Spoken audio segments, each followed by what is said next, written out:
Herr Levy. Ich habe Halluzinationen. Das sind keine Halluzinationen. Sie sehen eine andere Wahrheit. We'll have more on the Flying Boy in just a bit, but first we've got some other high flyers. Hello and welcome to Kino, the German film magazine.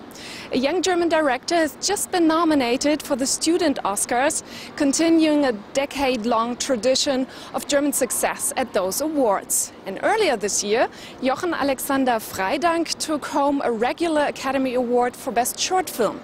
The short subject has become a promising format, so we've been to the International Short Film Festival in Oberhausen.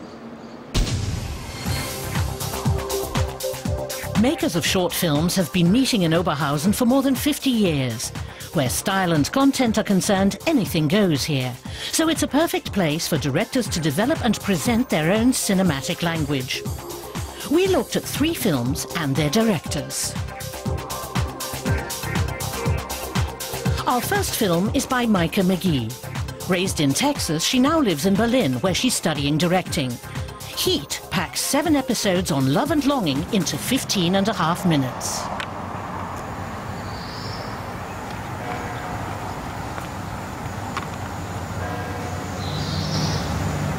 Mama, let me sleep next to that boy.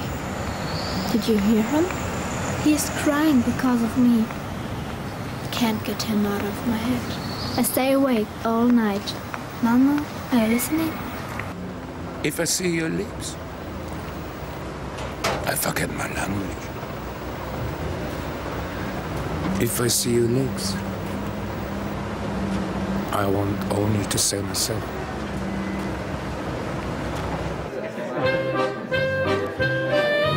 McGee has turned 7 love songs into visual imagery.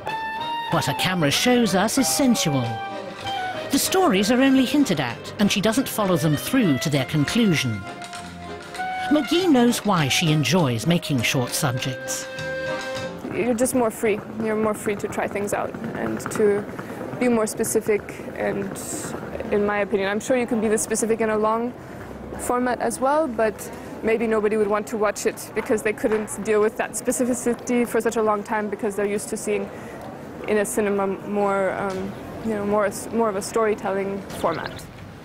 Maike McGee's characters are idiosyncratic. That's why it's doubly enjoyable to watch them lose their way in the labyrinth of love. In just over a quarter of an hour, Heat creates an emotional cosmos all its own.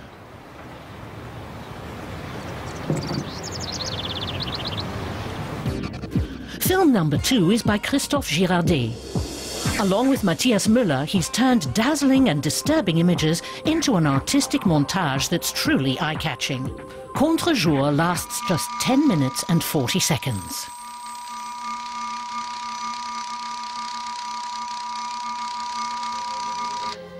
Tell me what you see. Experimental films are often selective in what they show. They can be abstract, using association to relay their message. This one criticizes the sensory overload we're subjected to and how it changes the way we see and think.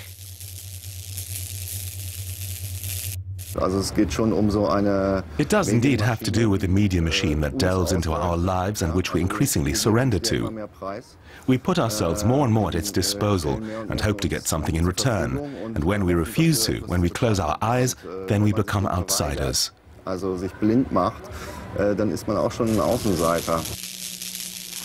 Purely aesthetically, Contre-jour is an absolute highlight.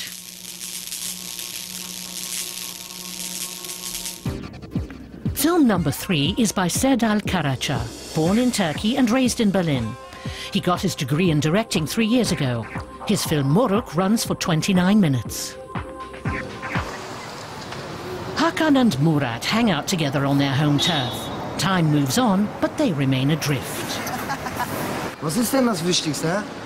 Das, was du machst, oder was?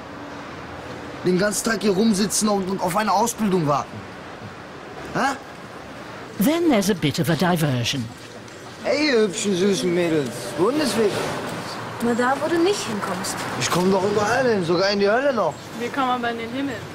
Hey, Großer, du versperrst mir meine Sicht, Mann. Alter, was, Großer, das ist mein Mädchen. Verpiss dich, Ali. A diversion with a potential for conflict.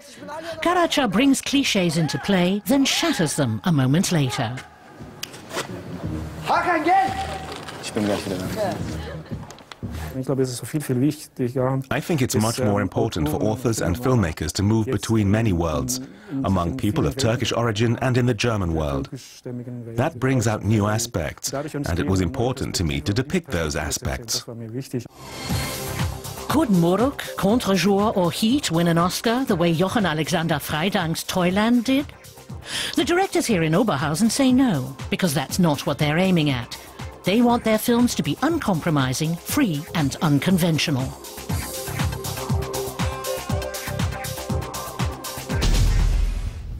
The sea, kilometers of flat landscape and bone-dry humor typify northern Germany. That's where director Lars Jessen makes his films, which are love letters to his home and the people who live there. This month, 2 of his films are in German cinemas, a double helping of northern German charm.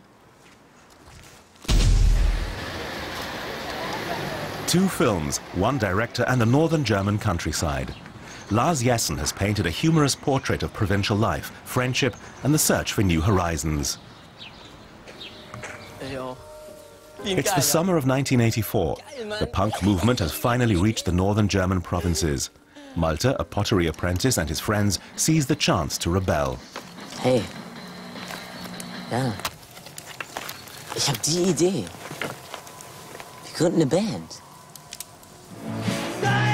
They may not have much talent, but they have lots of fun at rehearsals.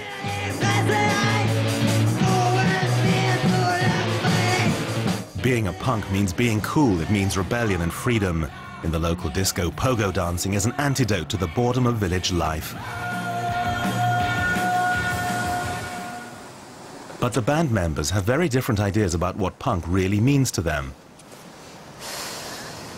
Also ich fand, es war unser bester Gig. Von den Zweien. Ja, weil er relevant war, weil er politisch war. Energie, Krawall. Das ist unsere Aufgabe, Junge. Ich will Musik machen und meinen Spaß haben. For director Lars Jessen, Roddy, the main character, isn't a no-future type with an attitude, but a cheerful, inquiring person. Ist das jetzt wieder so ein scheiß Witz von dir? This is my village punk, and I wasn't out to make a nihilistic film. That would have been boring. I wanted to capture an atmosphere of change, the desire to find freedom in the outside world. Wir sind die Fold. Mr. Music Man. Disappointed by his friend's closed-mindedness, Roddy doesn't want to be forced into the aesthetic corset of punk. Pass mal auf, Hannes, ich zeig dir mal. He encounters a whole new world of music. Kennst du? Kennst du nicht? Musst du kennen. Exorbitante, sagt der Onkel. Und ab geht die Luzi.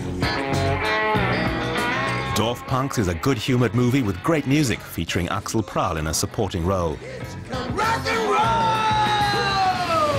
He's also in Lars Jessen's other new tribute to northern Germany. He plays Tillmann, a grumpy misanthropist. He's partnered with Peter Jordan as a friendly eccentric named Fuchs. Im Imbiss ist jeder Mensch gleich. Man bekommt für 5 € eine warme Mahlzeit. Man muss nicht lange warten. Im Grunde ist doch ein Imbiss eine tragende Säule unserer Kultur und unserer Demokratie. Und ich denke, das ist der Grund, warum ich diesen Job so gerne mache. Das Denken steht dir nicht so gut, Schmalzlocke. They're 2 men on a mission. They're restaurant hygiene inspectors. It's a witty road movie with 2 mismatched heroes. Moin. Moin. Die Köfte da. Was? Wie sind die gemacht? Sind die mit Ei? Ja, nehmen wir mal an, dass sie mit Ei sind. Und von wann sind die? Wie, von wann sind die? Ja, von wann sind die? Sind die frisch? Da gehen wir davon aus, dass sie frisch sind. Gehen Sie davon aus, dass sie frisch sind, oder wissen Sie, dass sie frisch sind? Man will mich verkackern, was ich sagte, dass sie frisch sind. Audiences love the dialogues. They seem so true to life. Ich glaube, dass I think there is a need among moviegoers to be able to recognize a bit of themselves on the screen. As the inspection tour through the gastronomic depths continues, Prahl's character starts to take the lead. He demands huge fines and pockets them. Ja, und ist mir doch scheißegal. Los, deinen Namen. Können wir das nicht klären wie erwachsene Leute? Okay, 200 € und ich vergesse das Ganze. Meanwhile, Fuchs is trying to solve his problems with women. Beate, pass auf. Wir zwei jetzt hier. Also, dieses Hotel, die Menschen, das Wetter draußen, egal. Das alles ist absolut richtig. In both Dorfpunks and Sheep and Chips, I wanted people to laugh with the figures, not at them. And Lars Jessen has succeeded. In his charming films, the beauty of northern Germany becomes apparent only on second glance. For the past 30 years, New York's Museum of Modern Art has presented an annual survey of German cinema, giving US audiences the chance to keep up with the latest films from Germany. This year, MoMA presented a number of special events to celebrate 3 decades of the film series. And of course, Kino was there to find out what appeal German movies have for Americans. New York, the city that never sleeps. And in the midst of it is MoMA, the Museum of Modern Art, one of the city's premier cultural institutions.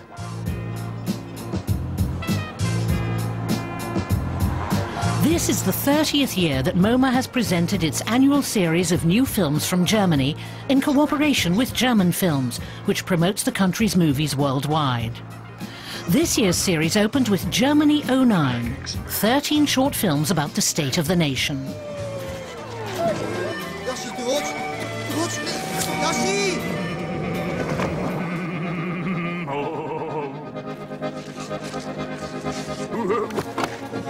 Mein Sohn ist davon geflogen. Fahren Sie ihm hinterher, los. Director Danny Levy casts an ironic eye on a fairly humorless Germany. Was gibt es, Herr Levy? Ich habe Halluzinationen. Das sind keine Halluzinationen. Sie sehen eine andere Wahrheit. Mein Sohn ist davon... A different reality, a new perspective on the state of the nation. And it all lands with a crash in the office of the Chancellor. Fassbinder began to work on Jochen Alexander Freydank. Curator Lawrence Kardish put together the film series for MoMA. He's passionate about German film. There always seemed to be a new generation of young filmmakers who were very interested in the social situation in Germany, particularly about civil rights, about immigration, about treating everyone as equals, and also filmmakers who are interested and have to deal and wanted to deal with the recent German past. The opening party in the MoMA Sculpture Garden. Among the guests were actress Barbara Sukowa and 2 of the directors of Germany 09, Hans Steinbichler and Wolfgang Becker, known for his hugely successful Goodbye Lenin. The episode he made for Germany 09 is a grim diagnosis. Wenn ich jetzt mit meinem Flügelhemd schlage, dann kann ich in Asien einen Taifun auslösen. Germany is the patient in the emergency room, and all rescue attempts are failing. This is all about putting a finger in the wound. I'm not finished with this country. I love the country. I love the language. I enjoy working there. I feel good there. And that's precisely why I find certain things problematical and want to point them out. Empfinde ich einige Sachen als sehr schwierig und möchte darauf hinweisen. In the trendy East Village, the Goethe Institute is hosting a discussion about Germany 09. It's a film that polarizes audiences. The filmmakers focus on the dark side of Germany, on issues like governance and power in times of terrorism.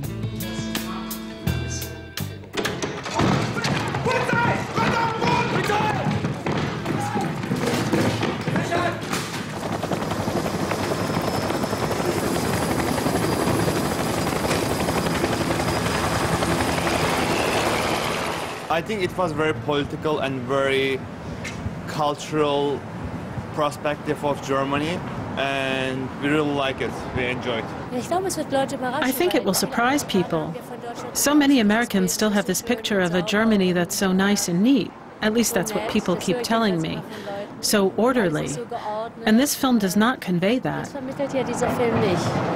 I found it a very negative, depressing picture of Germany, but I haven't lived in Germany for 20 years. And I find it very interesting to see the German perspective. The MoMA series includes some of the latest feature films, and it also takes a look back to the beginnings of the socially critical German films of the 1970s. One highlight is the documentary Reverse Shot, which shows directors Rainer Werner Fassbinder, Werner Herzog and Wim Wenders as the ambassadors of a democratic West Germany. After the catastrophe of the Third Reich, there was naturally a lot of skepticism inside and outside Germany as to whether, given this cultural barbarism, any kind of cultural life could emerge. This was the first generation to raise its voice again and pose questions to its country, to Germany. The kinds of questions other countries were expecting.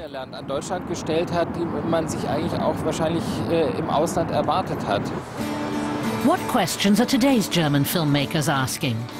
MoMA offers them a forum every year in New York. And the American independent film scene is still interested in German films. In a place like New York, you still have this strong Jewish middle class, an old one that fled here for obvious reasons. You can't praise someone like Kardish highly enough for trying to present a picture of Germany with this film series that corrects certain things and says, yes, there have been developments, the thinking has changed. There always seem to be new and young, and maybe not so young, but fresh films coming out of Germany. And as long as German filmmakers keep taking a critical view of society, it looks likely that the Museum of Modern Art will keep showing their films. The invention of the curried sausage, a film that takes a fresh look at German history, is one of the films screened this year at MoMA. And you could win a copy of the DVD if you write to tell us what you think of Kino. Here's our email address: kino@dw-world.de.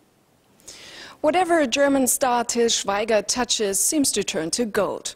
Now the actor, director, writer, producer has put aside comedies for a dramatic love story. We have that and more right now in our shortcuts.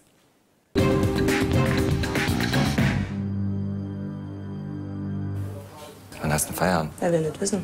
Ja, der fragt. Feierabend? Was ist das für eine bescheuerte Anmache? For Mark, it's mostly about women, if possible, lots of them. As played by Til Schweiger, he stumbles irresponsibly through life. It's all a big game to him. Only his daughter, whom he adores, is really important. By the way, Luna is actually Schweiger's daughter in real life. Ist die Mama böse? Kannst du nicht einmal pünktlich kommen? But then Mark's life goes completely off the rails.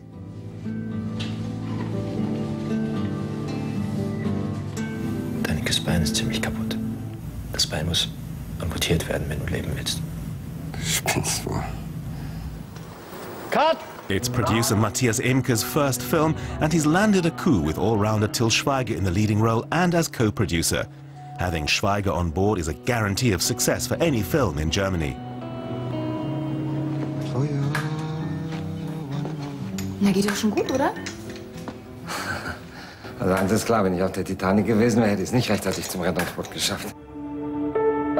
The drama of how a dysfunctional heartbreaker is transformed into a responsible person is based on a true story. Til Schweiger, charming and good-looking even at the worst moments, plays this anti-hero who wins in the end. Habt ihr euch schon angefreundet? Intense emotions, conventionally but effectively staged, underscored with soulful pop songs. Phantom Pain is a film that's sure to do well at the box office. I'm gonna leave. Ich Ich habe von einer Freundin den Schlüssel für eine Wohnung angenommen, deren Bewohner irgendwie, keine Ahnung, weg sind. Man muss nur Blumen gießen. Nein. Doch, und einmal die Woche dem Vogel Futter geben. Nein. Her skepticism turns to curiosity. She fulfills her sister's wish and goes to the flat. Days in Between is quiet and subversive, but more exciting than many a thriller. Lola Randall's debut film is about a woman who suddenly steps out of her perfectly organized existence and starts to lead a double life. There's her family. Dünger besorgen, beziehungsweise neuen Kompost anlegen. Leni, fällt dir auch noch was ein? Nein. Den Baum zersägen. Baum zersägen. And then there's the apartment and a man she doesn't really know, but with whom she spends more and more time.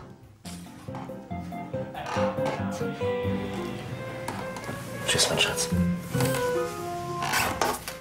Le Chair, die Bauch. Nein, nein. Le Chair. Ich muss mal kurz. Die Bauch. Lola Randall creates a portrait of a woman who seems to have everything in her life under control and suddenly lets herself go. Was willst du eigentlich von mir? Ich? Nichts. Ich glaube, wir sollten uns trennen. Erstmal. Days in Between is an unsettling film about the longing to overstep boundaries. Terror, Gewalt, Furcht. Doch jetzt kommt ein Mann. And with him a film genre that targets your funny bone. Morgen, ihr Luschen! A military farce.